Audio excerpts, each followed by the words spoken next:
വെറുതെ ഫ്രീ സമയത്തൊക്കെ നിങ്ങൾ സംസാരിക്കുന്നുണ്ടാവുമല്ലോ? വിളിക്കാറുണ്ട്, സംസാരിക്കാറുണ്ട്. ആ ലൊക്കേഷനിൽ വെച്ച് അനുവേട്ടം പറഞ്ഞ ഒരു കഥയുണ്ടാവുമല്ലോ. അദ്ദേഹത്തിന് സിനിമാ ജീവിതം ഒത്തിരി സിനിമാ ജീവിതമുണ്ട്.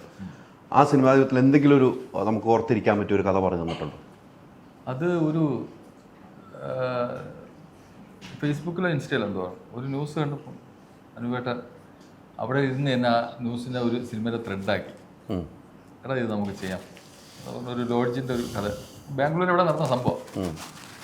അത് പറഞ്ഞാൽ നമുക്ക് ഇങ്ങനെ ഒരു ത്രെഡാക്കാന്ന് പറഞ്ഞു. പുള്ളി കഥ അങ്ങ് സത്യം പറഞ്ഞിട്ടല്ലോ, തിരക്കഥ ഓർമ്മല്ലേ, പരിചയമില്ലാത്ത 2-3 പേര് താമസിക്കുന്നത്. അതെ, ഒരു കഥ ഉണ്ടാക്കി. ഞാൻ ഞെട്ടിപ്പോയി സത്യം പറഞ്ഞ. അപ്പോഴും മനസ്സിലായി സിനിമയിൽ അങ്ങനെ പെട്ടെന്നൊന്നും വന്ന് കയറുന്നവർക്കൊന്നും ഇത് പറ്റിയ ഫീൽഡല്ലെന്ന് മനസ്സിലായി. അത് അനുവേട്ടനിൽ നിന്നുള്ളൊരു പാഠമാണ്. അയ്യോ ഉറപ്പായിട്ടും. അല്ലേ? ധ്യാനിൽ നിന്ന് എന്തെങ്കിലും പാഠമുണ്ടോ? പാടല്ല, ഞാൻ ഒരുപാട് പാട് കിട്ടും. അതൊരു പാടല്ലേ അത് ധ്യാനാണ്. ധ്യാനെ കുറിച്ച് ഞാൻ ഒന്നും പറയുന്നില്ല. അതിനത്രയും ധ്യാൻ എന്ന് പറഞ്ഞ വ്യക്തി ഒരു സൂപ്പറല്ലേ? വ്യക്തിത്വമുള്ള ഒരാള്, ഇഷ്ടംപോലെ സിനിമകൾ ചെയ്യുന്ന ഒരാള്. കാര്യങ്ങൾ ഒന്നും തന്നെ സംസാരിച്ചിരുന്നില്ല. ഞങ്ങൾ തമ്മിൽ സംസാരിച്ചത് നമ്മൾ തമ്മിൽ സംസാരിച്ചിട്ടുണ്ട്. ഓക്കെ, കിട്ടിയില്ല, ഓക്കെ, അത് എനിക്ക് വേണ്ട. അത് വേണമെങ്കിൽ പറയാം, ഓഡിയൻസിന് മനസ്സിലാവും. ഹൈദരാലിയായിട്ട് സംസാരിച്ചു അത് തന്നെയാണ്. എന്നിട്ട് ഹൈദരാലിയാണ് കൂട്ടിയിരിക്കുന്നത്. അല്ല, ഈ ഹൈദരാലിക്ക് മാത്രം ഇങ്ങനെ എല്ലാ സാധനവും കിട്ടുന്നത്? എല്ലാരെയും വിളിച്ചു ചോദിക്കും, എല്ലാരും പറഞ്ഞു കൊടുക്കും അല്ലേ? അല്ല, ഇപ്പൊ തന്നെ കുറെ സാധനം കിട്ടി എന്ന് പറയുന്നുണ്ട്, അതുകൊണ്ട് ചോദിച്ചു. ചേച്ചി ഇത് വിളിച്ചു ചോദിക്കുമ്പോൾ അവരെ കൃത്യമായ ഇൻഫർമേഷൻ തരുന്നു അല്ലേ? അതെല്ലാം അങ്ങനെയല്ല വരുന്നുള്ളൂ. എല്ലാവരും അങ്ങനെയല്ലേ. നമ്മള് രാവും പോലെ ഒരു വാർത്തയ്ക്ക് വേണ്ടി ഓടും ചോദിച്ചു, അത് ഏതറ്റം വരെ പോയിട്ട് ആ വാർത്ത ഒപ്പിച്ചു കൊടുക്കുക എന്നുള്ള എൻ്റെ കഴിവ്. അല്ല, വാർത്ത വിളിച്ചിട്ട് ഒരാൾ പറഞ്ഞില്ലേ അടുത്ത ആൾ വിളിച്ചു ചോദിക്കണം, അടുത്ത ആൾ വിളിച്ചില്ല അയാൾ വിളിച്ച് മറ്റാളെ വിളിച്ചു ചോദിക്കണം. അപ്പോൾ ചിലപ്പോൾ രാത്രിയൊക്കെ ചിലപ്പോൾ ഉറങ്ങായിരുന്നവരെ വിളിച്ചു ചോദിക്കണം. മുമ്പ് എന്നോട് ചോദിച്ച പോലെയൊക്കെയാണ് ചോദിക്കുന്നത്. നമ്മൾ ചോദിച്ചിട്ടില്ലേ? അത് തന്നെ നമ്മൾ ചോദിച്ചിട്ടില്ലേ?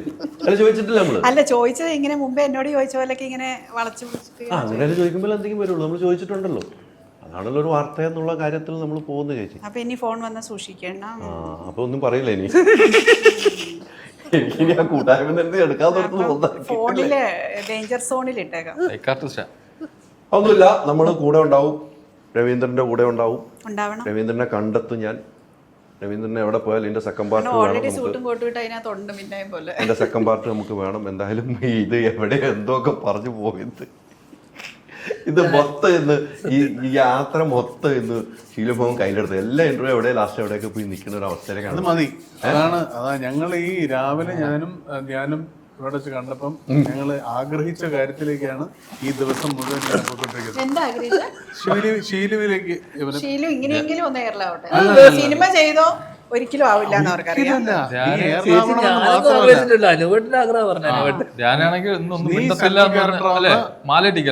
ഒരു ഇന്റർവ്യൂ ആയിരിക്കും, അല്ലെങ്കിൽ ഇന്റർവ്യൂ പരമ്പര തന്നെ ആയിരിക്കും എന്നുള്ളത് ആദ്യമേ നമ്മൾ ഡിസൈഡഡ് ആണ്. അന്ന് ഈ ഭയങ്കര ഈ ഫാൻസ് വേറെ ലെവലിലാണ് ഇത് കൊണ്ടുകൊണ്ടിരിക്കുന്നത്. അപ്പൊ ബഹിരാകാശത്തും നിൽക്കില്ല. ഇത് സ്വയം പറയാ എയറിൽ നിൽക്കാന്ന് ഉറപ്പിച്ചിട്ടങ്ങ് പോവാ. എയറിലാണ് ഒരു പോസിബിലിറ്റി ഉണ്ട്, തിരിച്ച് ഭൂമിയിലോട്ട് പതിക്കും. ഇത് ബഹിരാകാശത്ത് പോയാൽ പിന്നെ പറന്ന് നടന്ന് വേറെ പ്ലാനറ്റ്സിലൊക്കെ പോയി ഇടിച്ച് മൊത്തം ഭയങ്കര. അവിടെ കുറച്ച് ഇന്റർവ്യൂ കൊടുക്കാം. Ultra modern kitchen devices. ഒരു കിച്ചണിൽ വേണ്ട എല്ലാ ലേറ്റസ്റ്റ് ബ്രാൻഡുകളും ഇവിടെയുണ്ട്. ലോകോത്തര ബ്രാൻഡുകൾ, original products, wide range. MyG future.